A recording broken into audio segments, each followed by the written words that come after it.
Hello my good smelling friends, Ify here with another honest fragrance video, this time featuring the latest releases from Parfums Vintage. I'm sure that most of you by now are familiar with this brand. Parfums Vintage is a niche brand producing fragrances inspired of more popular and known fragrances. Now I know what you might think of. Are they a bit too expensive for some fragrance clones? That's what I used to think before I actually tried them. You see guys, Parfums Vintage don't just make fragrance clones, they alter their fragrances. They have their own tweaks trying to make the fragrances better than the originals. And for example, I like their version of Creed Erolfa better than the current batches of Creed, and in most cases the performance of their fragrances is at least good. I actually haven't smelled anything from them that had a bad performance. So if they are not improving the fragrance compared to the original one in terms of smell, they are trying to improve it in terms of performance. So let's talk about their latest releases. And guys, I have great news for the fans of Creed Erolfa. We finally have a clone. I'm not gonna get to that just now. I want you to stick with me just a bit more. Let's first discuss Zeno. Now, Zeno comes in this bottle.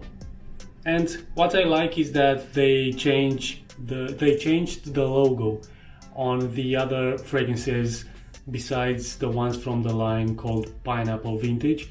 They also added the metal plate on the bottles. Usually they had that black sticker which in time it would peel off, it would scratch. Now they have the metal plate on this one. Xeno is a mix officially on their website. It's presented as a combination between Baccarat Rouge 540 and Kilian by Kilian Straight to Heaven. A short description of this fragrance would be a male version of Baccarat Rouge 540. So usually that fragrance is unisex, but this one altered with By Kilian Straight to Heaven makes it manlier. Why? Because in the opening it's not so bright, you don't get as much citrus on top, instead you get a prominent note of rum. Unfortunately, I would have hoped that the rum note would have stuck more with the fragrance, but it disappears quite quickly because it will become very smoky. It will start smelling, it will have a very prominent tobacco note. So it's gonna be that familiar Baccarat Rouge smell, but very smoky with an intense tobacco note, which doesn't stay prominent for too long. It will gradually fade off, but it will still stick with the fragrance until the end, just to make it manly. Now there's another phase of this fragrance where it changes very much in my opinion. It's at the very end of the dry down, in its last hours of life. This fragrance to me starts smelling like the dry down of Creed Erolfa.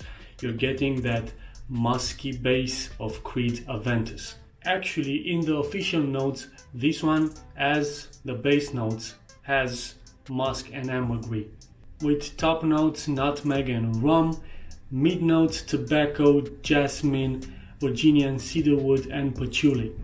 Now guys, considering the performance, I have to say that from the start I was hoping a much better projection, considering that it has tobacco, but still it's better performing in terms of projection than their first version of Baccarat Rouge, which was Sunset in Heaven. After a full day of wearing this, I've sprayed it yesterday at 12 o'clock, and today when I got up and walked around the house, I was getting whiffs of it. So it has an extremely good longevity. Overall, my final conclusion on the fragrance is that it is a male version of Baccarat Rouge 540 because of the booziness from the rum note and the darkness and smokiness from the tobacco note. I also think that if the other clones of Baccarat Rouge, including Baccarat Rouge itself, might be boring because it's just a straight in one direction fragrance because it doesn't change too much, this offers more dynamic as it has some phases. You get more than just that typical Baccarat Rouge smell. The next one, guys, we have Maverick and Maverick Intense.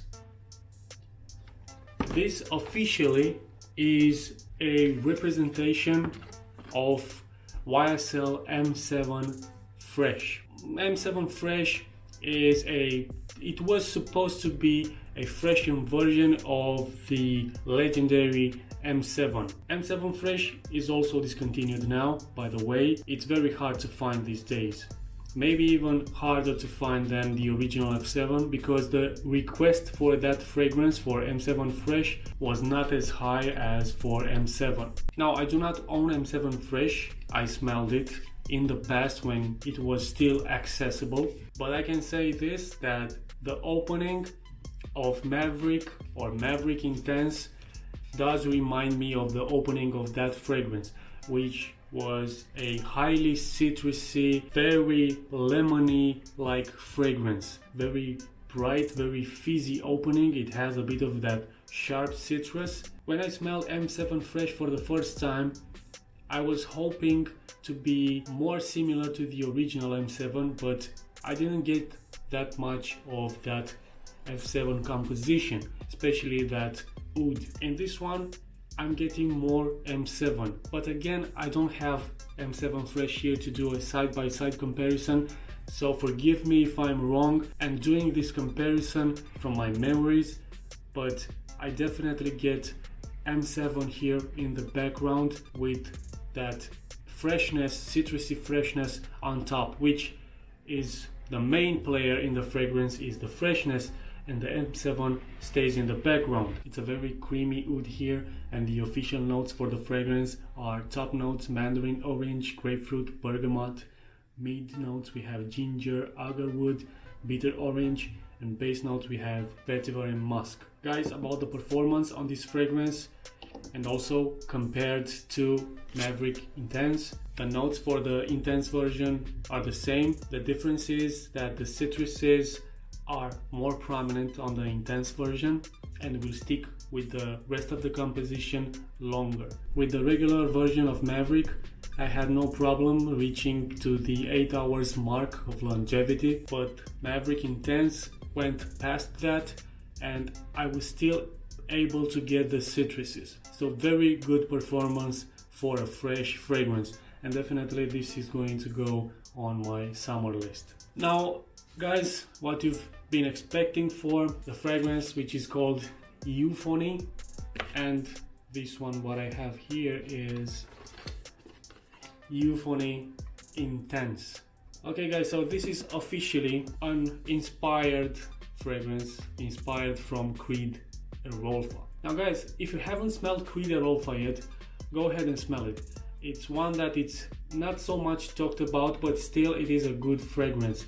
It goes quite in the same direction as Millésime Imperial, but less fruity, more aquatic. Millésime Imperial is more salty fruity, this is more salty aquatic, but not as salty as Millésime Imperial. I grabbed the wrong bottle. This is actually Euphony Intense with the brown cap. This was Zeno. But you have, by the way guys, you don't see the title of the fragrance on the bottles, but you have it on the bottom.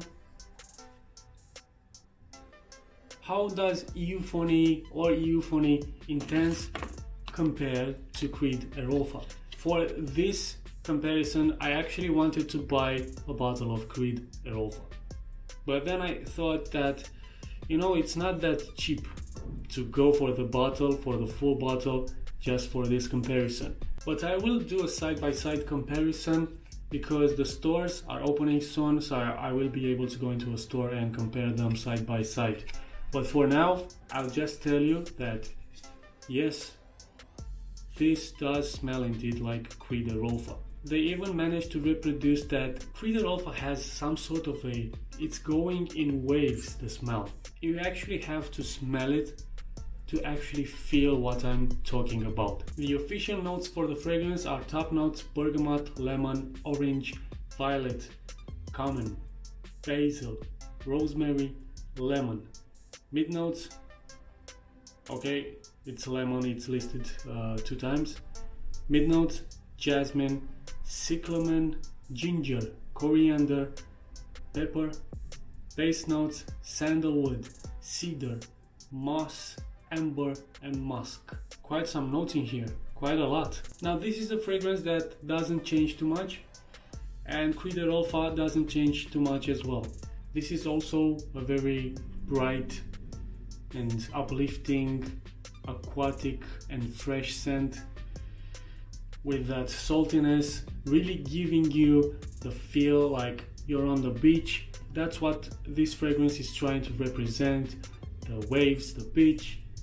But the composition is very well balanced. For example, the citruses on top of this fragrance are not as prominent as the ones on Maverick, for example, where this is highly citrusy.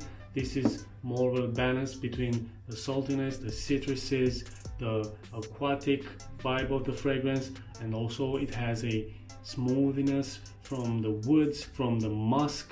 And also this has a very good performance. This was another fragrance which stayed on my skin from one day to another. Okay, it didn't have the same projection as Zeno, for example, when moving around the house, but I was able to still get it when smelling my arm the other day. But the projection of the fragrance is good in the first couple of hours. But the fragrance overall, I think it's a very good representation of Creed Erolfa. But I'm going to do a side-by-side comparison to be even more accurate. And again, this is going to be a great addition to my summer list. Finally, how does Euphony Intense compare to Euphony? The Intense version is more vibrant. Okay, it has more edge to it. You can actually feel it vibrate more than this one. This one has also a very good performance overall, because I also have this one on my hand, which I was able to smell the other day, but it was not, again, as vibrant as this one. And that was it, guys. Until the next video, keep smiling and smelling great.